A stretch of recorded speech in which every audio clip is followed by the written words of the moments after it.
Paano nagsimula ang kwento ng tiyanak? Alam mo bang ang pinagmulan ng tiyanak ay hindi talaga halimaw, kundi isang sanggol na nawala?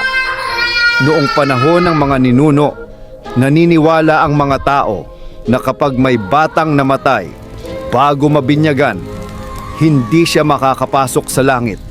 Sabi nila, mananatili raw ang kaluluwa sa lupa, galit, nalilito, naghahanap ng nanay, hanggang sa raw, unti-unti itong nagbabago. Ang boses ng iyak ng sanggol, nagiging nakakatakot, ang balat, kulubot. At kapag may dumaan na hindi alam ang kwento, lalapit siya, iiyak, hihingi ng tulong, pero kapag binuhat mo, bigla siyang magbabagong anyo, maliit, matulis ang nangipin at handang manakit. Kaya sabi ng matatanda, huwag kang basta bibit-bit ng umiiyak na bata sa gubat. Pero ang tanong, bakit may mga ulat pa rin ng iyak ng sanggol sa gitna ng kagubatan hanggang ngayon?